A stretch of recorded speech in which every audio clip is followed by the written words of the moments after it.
Ahora mismo tu corazón late unas 60 o 70 veces por minuto. Ese número no describe lo que tu corazón haría por su cuenta. Si se bloquean farmacológicamente las dos ramas del sistema nervioso autónomo, el marcapasos queda solo. Y en un adulto joven, late cerca de 100. Algo más despacio conforme pasan los años. Tu corazón, por sí solo, iría mucho más rápido de lo que va. Y algo, ahora mismo, lo está frenando. Ese freno se llama nervio vago. Y la pregunta de este expediente no es cómo funciona, es si puedes reprogramarlo. Para frenar algo con precisión, hay que medirlo primero. En la pared de tus arterias hay sensores que no miden oxígeno ni azúcar, miden estiramiento. Cuando la presión sube, la pared se estira más y esos sensores disparan más impulsos. La mayor parte de las fibras del nervio vago no llevan órdenes desde el cerebro hacia el cuerpo, llevan información desde el cuerpo hacia el cerebro. Las estimaciones anatómicas clásicas, obtenidas en modelos animales como el gato, sitúan esa proporción cerca del 80%. Esa medida llega al tronco encefálico, se compara con el rango de presión que el organismo intenta mantener en ese momento. Después se emite una corrección de vuelta hacia el marcapasos.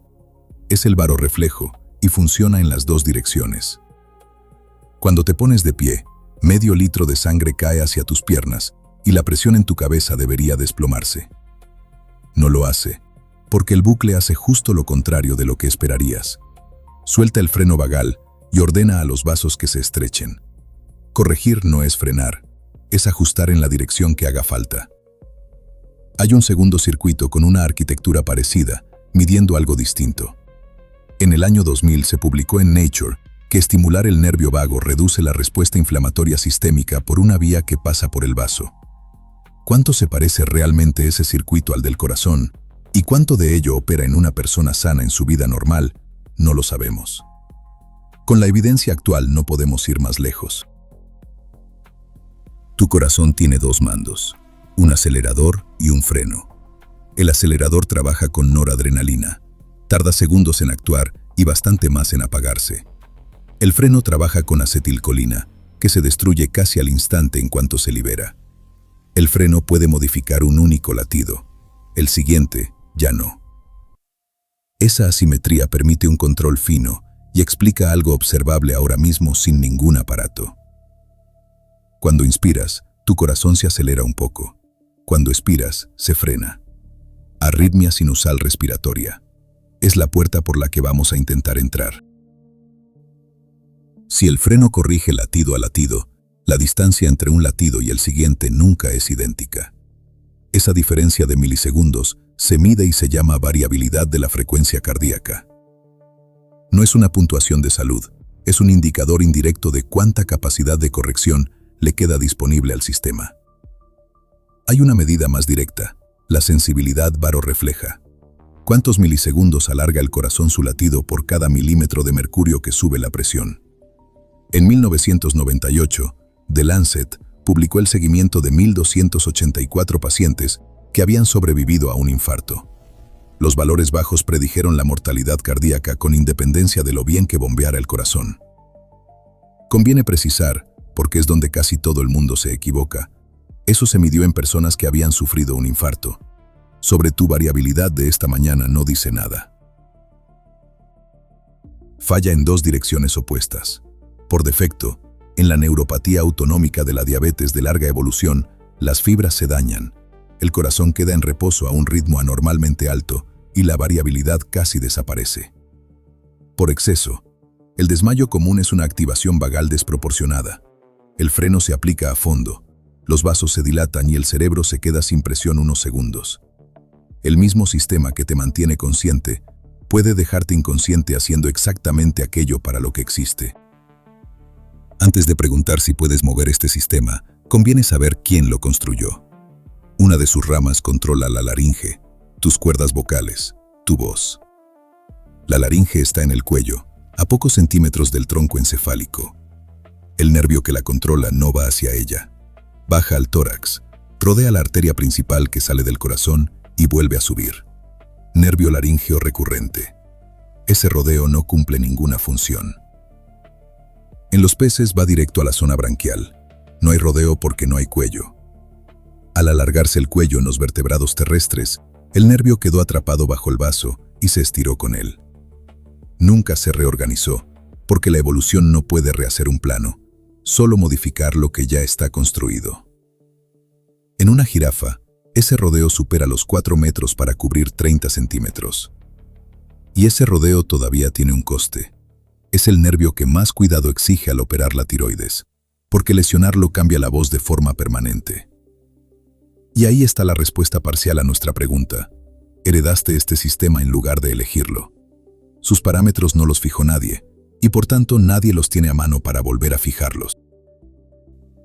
Para mover un lazo de control hay que empujarlo en su frecuencia. Como cualquier sistema con retardo, el barorreflejo resuena. Hay un ritmo al que corrección y perturbación entran en fase y la oscilación se amplifica. En la mayoría de los adultos está entre 4 y 7 ciclos por minuto. ¿Qué es lo que ocurre si respiras muy despacio? En 2001, el British Medical Journal publicó un estudio con 23 adultos sanos. Compararon la respiración espontánea con 2 recitaciones, el Ave María en latín y un mantra tibetano. Ambas llevaron la respiración a casi exactamente 6 por minuto, y la sensibilidad barorrefleja subió mientras duraba. 23 personas, medidas en el momento, sin seguimiento y sin desenlaces clínicos. Un estudio fisiológico pequeño. Y hay que decirlo incómodo, porque si no lo decimos nosotros lo dirá cualquiera con razón. Existen miles de prácticas recitadas, cantadas y respiradas. Que 2 de ellas caigan sobre la frecuencia de resonancia es lo que cabría esperar si se buscan suficientes. Para saber si la coincidencia significa algo, habría que contarlas. Inventariar las duraciones de muchas tradiciones y ver cómo se distribuyen.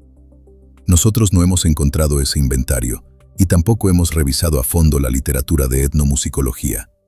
Así que no lo sabemos. Esto es una coincidencia sugerente y hasta ahí llega. No vamos a construir nada encima. Lo que sí puede decirse: nadie sabía que existía el barorreflejo ni podía saberlo. Una práctica que sentaba bien a quien la repetía se transmitía con más facilidad. Durante suficientes generaciones, eso basta para explicarlo todo sin atribuirle sabiduría a nadie.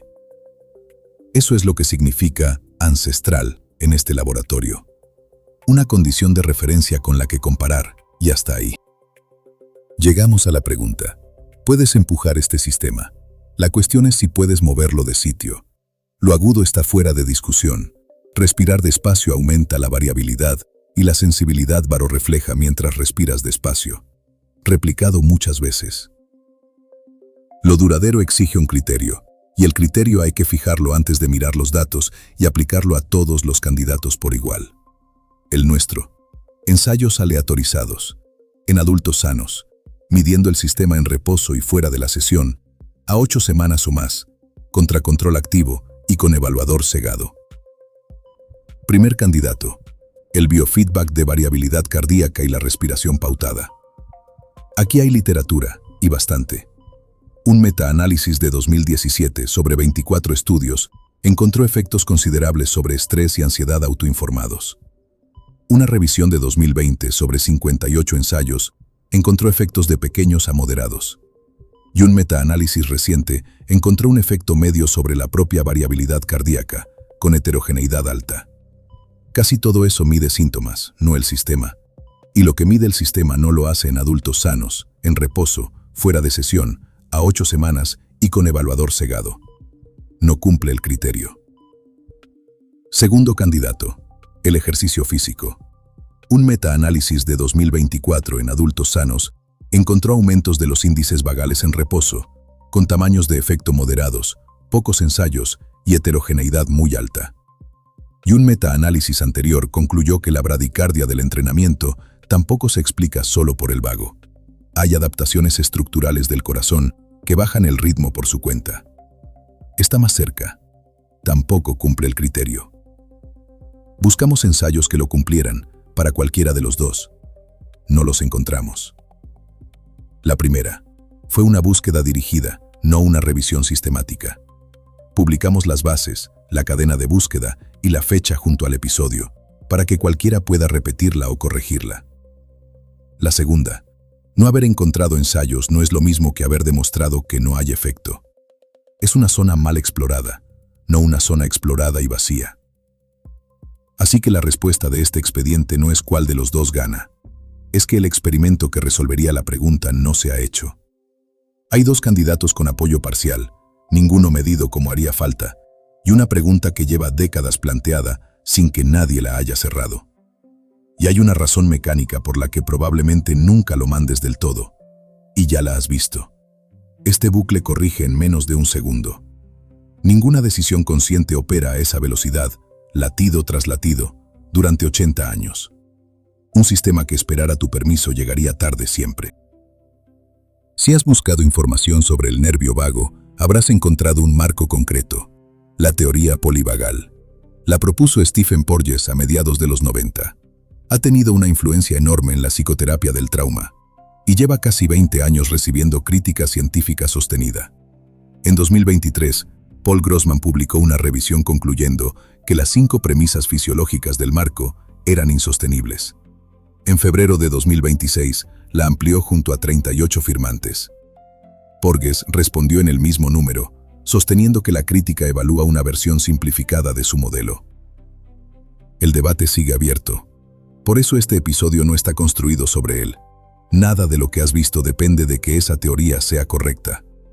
Cuando algo está en disputa, aquí lo vas a oír así. 3 cosas con su nivel de certeza dicho en voz alta. 1. Respirar despacio cambia de forma medible este sistema mientras lo haces. Evidencia sólida para el efecto agudo, sin comprobar para cualquier cosa que dure más. 2. Si mides tu variabilidad con un dispositivo, es un indicador ruidoso, muy afectado por la edad, la postura y el ritmo al que respiras. No hay que subirlo. 3. De los candidatos con alguna evidencia de efecto duradero, el ejercicio físico regular es el que está más cerca de cumplir el criterio. Más cerca no es cumplirlo, y conviene tener presente que hay 1000 razones mejores para hacer ejercicio que la variabilidad cardíaca. Nada de esto es tratamiento de la ansiedad, del insomnio ni de la hipertensión, ni sustituye a ninguno. Si al respirar despacio notas mareo u hormigueo, para. Si tienes una arritmia diagnosticada, una cardiopatía o tomas medicación cardíaca, consulta antes de modificar cualquier práctica respiratoria. Y si vas a empezar a hacer ejercicio después de mucho tiempo sin hacerlo, o tienes enfermedad cardiovascular conocida, factores de riesgo, o notas dolor en el pecho, falta de aire desproporcionada o mareo al esforzarte, consulta antes de empezar. Esta temporada empezó con la sal, siguió con el magnesio, después con el potasio. 3 expedientes sobre gradientes, diferencias de carga a un lado y otro de una membrana.